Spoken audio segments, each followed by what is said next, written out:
Bonsoir, très heureuse de vous retrouver pour une nouvelle édition du 19h. En voici le sommaire.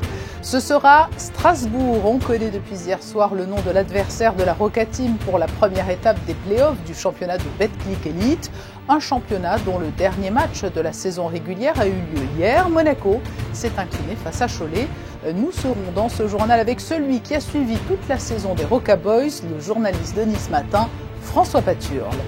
Et du côté de la SMFC, il ne reste plus qu'un match de championnat. Il sera à l'extérieur, à Lens, samedi, pour partager un dernier moment privilégié avec ses supporters.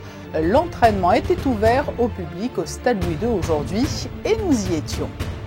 L'activité retrouve des couleurs en ce printemps 2022 avec les moteurs que représentent les Grands Prix. C'est tout Monaco qui bénéficie de ce bel élan. Nous irons au Yacht Club où le maître des lieux, Bernard d'Alessandri, nous expliquera que la reprise est bien là et qu'en parallèle, les projets autour d'un yachting durable se multiplient. Et puis alors qu'une menace planait sur de possibles opérations de contestation pendant le Grand Prix, le gouvernement princier et les taxis de la région ont finalement trouvé un accord. C'est la dernière ligne droite d'une saison aussi époustouflante que bien remplie pour la Roca Team. Hier, les basketteurs monégasques se sont inclinés 92-85 à Cholet. Ils terminent deuxième de la saison régulière de Betclic Elite, derrière l'Asvel, et connaissent donc leur adversaire pour les quarts de finale, Strasbourg. Pour dresser le bilan de cette saison régulière et voir les perspectives qui se dessinent pour la Roca Team, l'un des journalistes sportifs qui les suit est avec nous. Bonsoir François Paturle. Bonsoir Patricia. Ce match à Cholet a clôturé la saison régulière de Betclic Elite. Quelle saison! Il y a eu l'Euroleague aussi.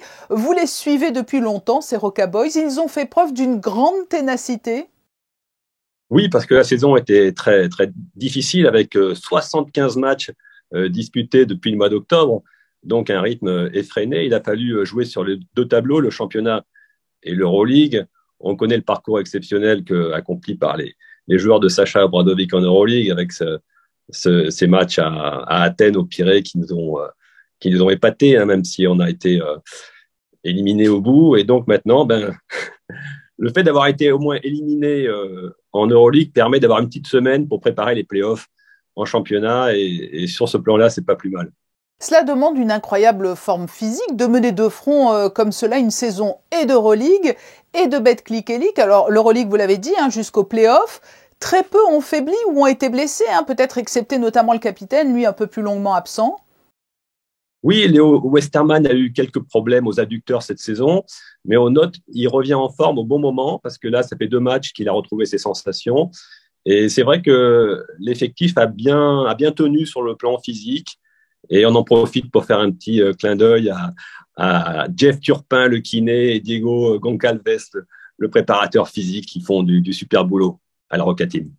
Pour revenir à la saison plus particulièrement de Betclic Elite, il y a eu des hauts et des bas, mais il termine en haut du classement, tout près du rival, l'Asvel, qui lui n'a pas disputé les playoffs d'Euroleague. C'est une belle place, cette deuxième place?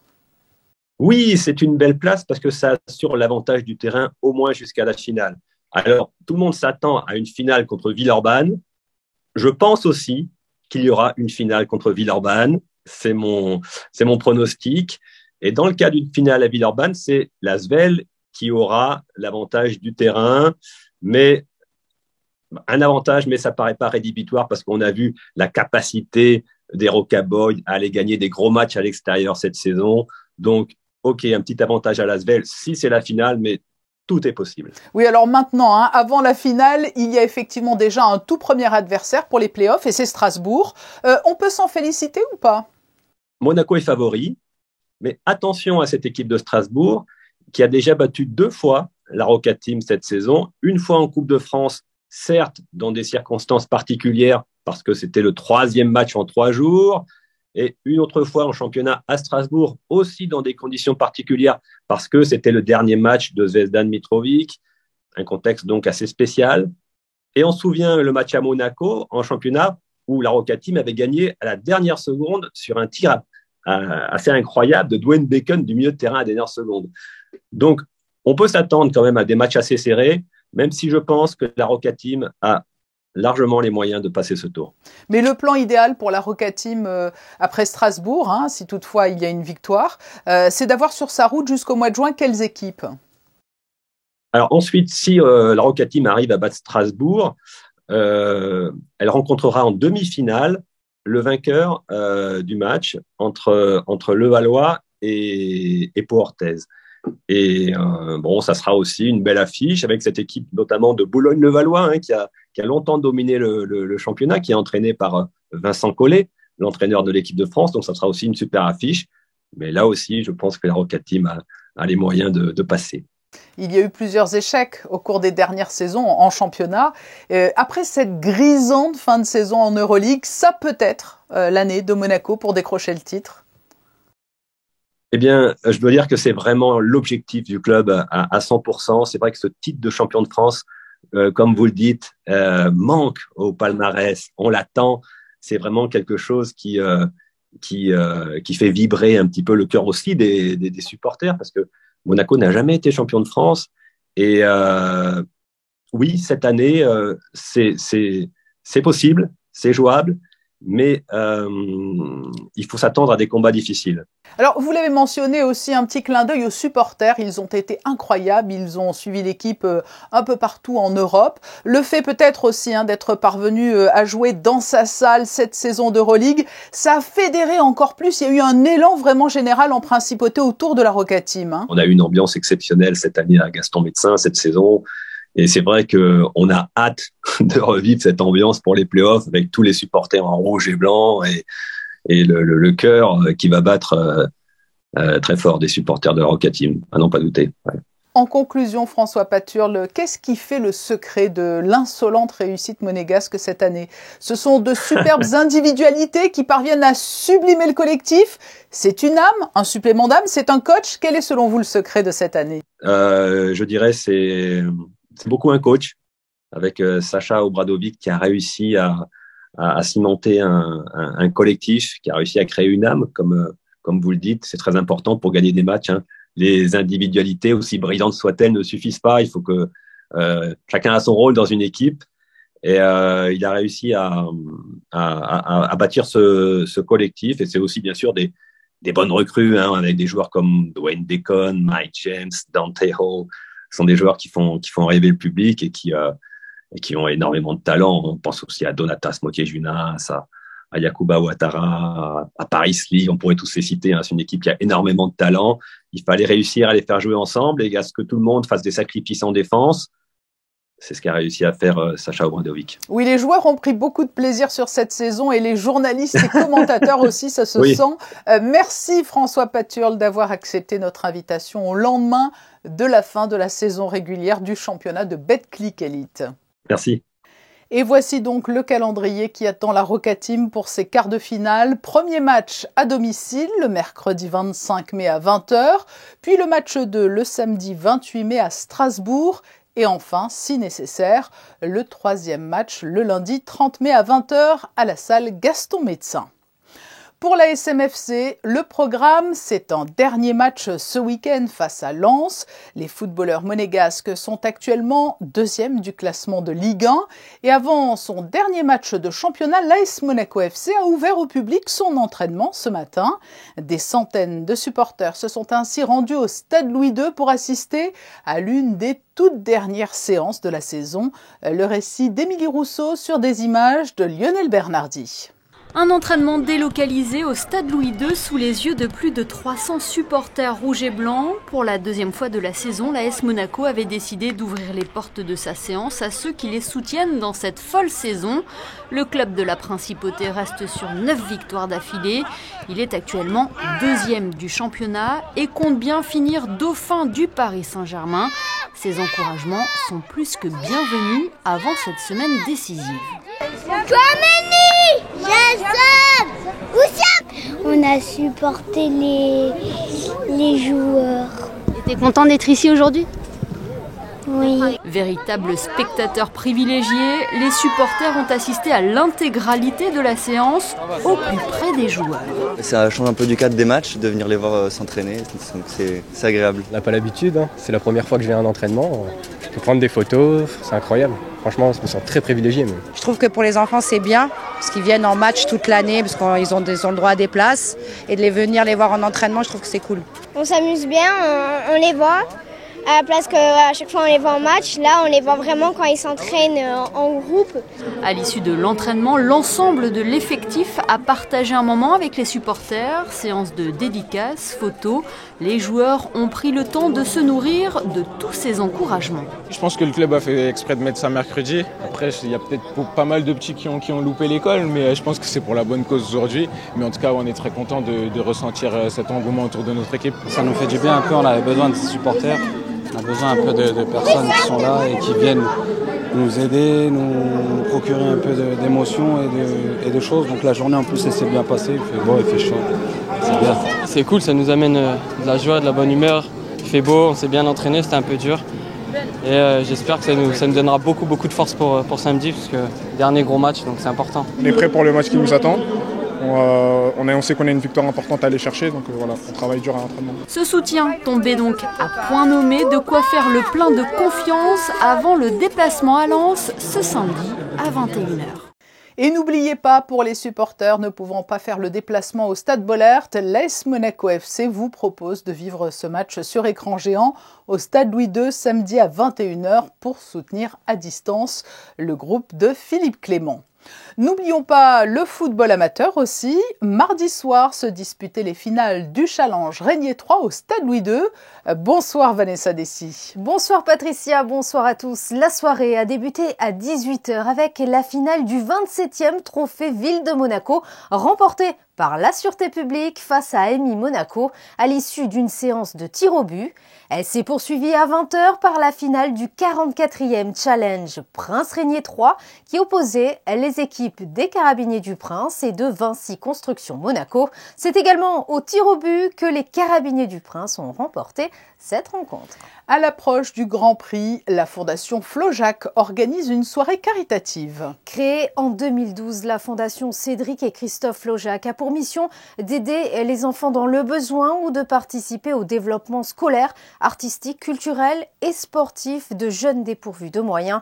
Cette année, la soirée caritative est de retour le mardi 24 mai à 19h à la direction de course. Un événement qui rassemblera de nombreux athlètes et partenaires, en présence notamment de Jackie X et Jean Alési, qui sont les parrains de la manifestation. De la pétanque, Vanessa, et des championnats du monde réussis pour les représentants monégasques. Le championnat a se déroulé ce week-end au Danemark. Monté tout de même sur le podium, la paire mixte composée de Vincent Fernandez et Caroline Godard s'est inclinée en demi-finale face aux Thaïlandais vainqueurs du concours. La doublette féminine s'est arrêtée en quart de finale face à l'Italie. Dans la catégorie des hommes, Franck Milot a perdu en quart en tombant face à Diego Rizzi, vice-champion du monde. Avis aux philatélistes, le 11 juillet prochain, l'Office des timbres procédera à une nouvelle mise en vente pour notamment rendre hommage à l'action de la Croix-Rouge monégasque, Vanessa. La Croix-Rouge monégasque apporte son soutien aux personnes vulnérables en principauté et au-delà des frontières. Cette année, elle fêtera au travers de divers événements son 40e anniversaire de la présidence du souverain au sein de l'institution. L'émission d'un timbre à son effigie permettra de le mettre à l'honneur. Et sur le plafond de la salle du trône du Palais Princier, une vaste composition relate l'épisode extrait de l'Odyssée d'Homère, dans lequel Ulysse se rend aux portes de l'enfer. Un timbre de cette fresque sera également mise en vente à 40 000 exemplaires. Monaco a vécu le week-end dernier un week-end comme nous n'en avions plus vu depuis bien longtemps. Beaucoup de monde dans les rues et une activité dopée par le Grand Prix historique. Ce devrait être encore le cas pour le week-end du Grand Prix de Formule 1 dans 10 jours. Tout le monde s'y prépare, y compris au Yacht Club, où cet événement entraîne un pic d'activité. Son directeur général est notre invité. Bonsoir Bernard d'Alessandri. Bonsoir Patricia. La principauté a retrouvé des couleurs. On a le sentiment que l'on a fait le plein sur ce week-end de Grand Prix historique. Vous nous confirmez que l'heure est bien à la reprise? Effectivement, alors en ce qui concerne les bateaux, on a fait le plein. On retrouve vraiment des couleurs, on retrouve de la vie, on retrouve aussi beaucoup de motivation, des gens qui ont envie de voir, de sortir, de faire la fête. Et puis de partager, quoi. Il y a un sentiment de libération, si je peux employer ce terme-là. Et puis donc après le Grand Prix historique en ligne de mire dans une dizaine de jours, c'est le Grand Prix de Formule 1. Cela représente un pic d'activité pour vous. Comment vous organisez-vous au Yacht Club ? Alors effectivement, alors même si pour nous ce n'est pas le même taux d'activité que pour l'Automobile Club, que je tiens à saluer au passage pour tout ce qu'ils font et les encourager, mais c'est aussi une activité parce que c'est l'occasion pour nos partenaires de venir à Monaco et d'assister depuis le Yacht Club à ces courses-là. Et nous nous réjouissons tous de ce regain d'activité et ce retour à une vie normale, mais vous n'avez pas chômé pendant la période délicate que nous avons connue et vous avez notamment continué à avancer sur le dossier de Marina Durable. Le Yacht Club est à la manœuvre, pour reprendre un terme marin. Si on veut que ce yachting perdure, et on y est très attaché, il faut absolument que l'on se prépare à de grandes transformations, que ce soit sur les bateaux, que ce soit la façon d'utiliser les bateaux, que ce soit les marinas, les ports, mais on doit s'occuper dans l'ensemble d'être plus éco-responsable et plus attentif à l'environnement que ce que l'on a été il y a quelques années. Aujourd'hui, on voit les premiers prémices de changement et des solutions technologiques qui nous permettent quand même d'évoluer. Une prise de conscience générale, mais ça c'est depuis quelques années maintenant, mais des solutions commencent à apparaître sur le marché et à être mises en place. Oui, il y a une vraie prise de conscience, mais quels étaient les freins jusqu'à présent ? Alors les freins, c'est que tout le monde aime bien le changement, mais si il n'est pas concerné. Il y avait un problème de technologie, il y a aussi maintenant quand même depuis quelques temps des solutions qui commencent à apparaître aussi bien pour les bateaux, pour les yachts que pour les marinas, une prise de conscience, et sont prêts à accompagner de toutes les manières possibles techniquement les armateurs et les yachts pour que ce yachting puisse continuer à vivre. Et toujours dans le prolongement de cette démarche durable et respectueuse de l'environnement, il y a un rendez-vous important qui est devenu désormais récurrent dans le calendrier monégasque, c'est le Monaco Solar Boat Challenge. Il est confirmé cette année une fois de plus.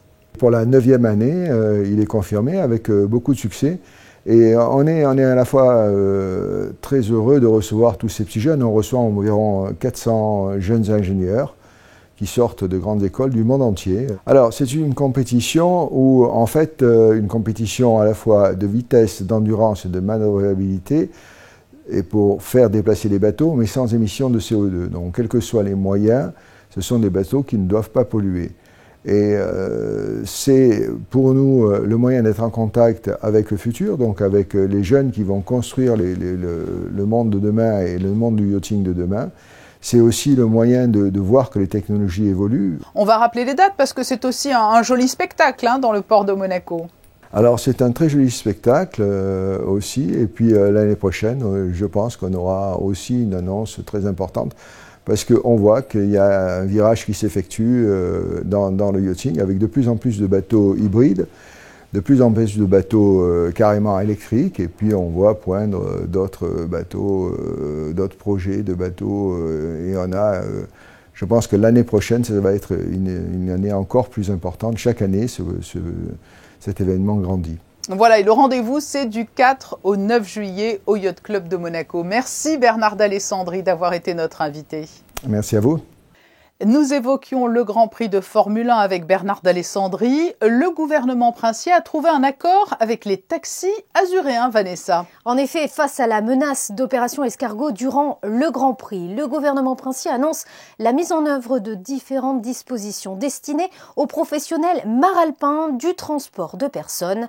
Un quota de vignettes supérieur à plus de 50% à celui de 2021, l'introduction d'une limite de 100 courses par vignette, un assouplissement de la contrainte des 3 ans d'existence, la suppression de l'acquis d'une vignette pendant au moins 2 ans pour les VTC et enfin le retrait d'avoir entre 2014 et 2019 obtenu au moins une vignette pour les taxis.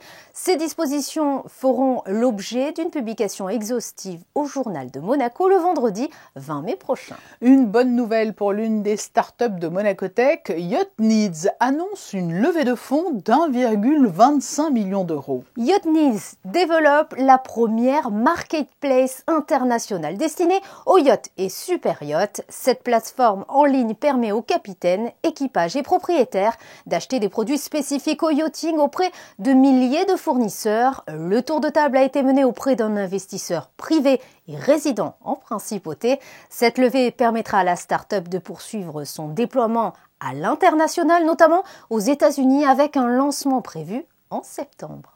C'est une initiative initiée par le NMNM. Le nouveau musée numérique propose des résidences en milieu scolaire pour poursuivre l'expérience du musée au-delà des salles d'exposition traditionnelles.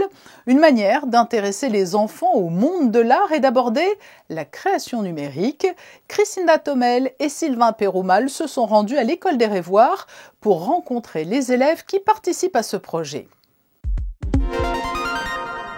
Créer un contenu numérique associé à des expositions, telle est la volonté du nouveau Musée national de Monaco, en permettant à de petits écoliers de faire marcher leur imagination et de revêtir le temps d'un instant le rôle de régisseur, de scénographe ou encore de conservateur de musée.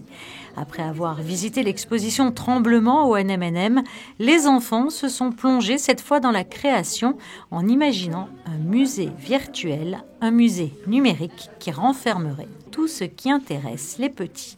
Et le principe, c'est de pouvoir permettre aux enfants déjà d'être plus à l'aise à travers un média qui est celui aujourd'hui très présent dans leur vie quotidienne du numérique, de pouvoir le maîtriser, de mettre en place un projet, de l'imaginer à travers un logiciel assez simple a priori, mais qui leur permet quand même de concevoir une œuvre, en tout cas un projet d'ordre artistique, et qui surtout leur laisse libre cours à leur poésie, à leur imagination. Ils travaillent en binôme. C'est un projet très dynamique qui poursuit l'expérience du musée. Dans les différentes salles de ce musée numérique imaginé par les enfants, les questions de transmission, de sauvegarde ou encore de collection ont été prises en compte. Dans ces salles, les enfants ont pensé ce qu'ils voulaient montrer dans un musée en prenant bien en compte de ce que c'est un musée, c'est-à-dire la question de la transmission, qu'est-ce qu'on veut transmettre, qu'est-ce qu'on veut exposer, qu'est-ce qu'on veut éventuellement sauvegarder. C'est rigolo, il y a beaucoup de sportifs, donc il va y avoir beaucoup de rencontres sportives entre des sports qui ne se jouent pas normalement ensemble, des sports réels et imaginaires. On va avoir des lits qui jouent au basketball, on va avoir des oursons en guimauve qui jouent aussi au sport. Donc il y a beaucoup de sport et aussi des sensibilités personnelles, par exemple des questions de stylisme, de robes de designer. On a fait une salle de musée mais avec des robes en pixel art.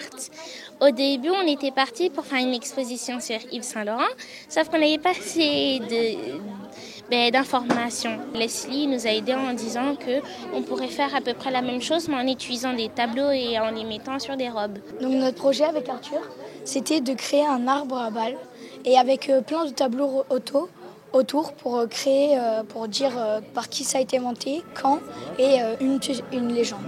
Il s'agissait ici de la dernière séance d'un cycle de 5 ateliers sur la thématique de la rencontre, des séances riches et créatives qui ont permis aux enfants, à travers des outils qui sont les leurs, d'être plongés dans le milieu artistique, mais aussi dans le monde numérique.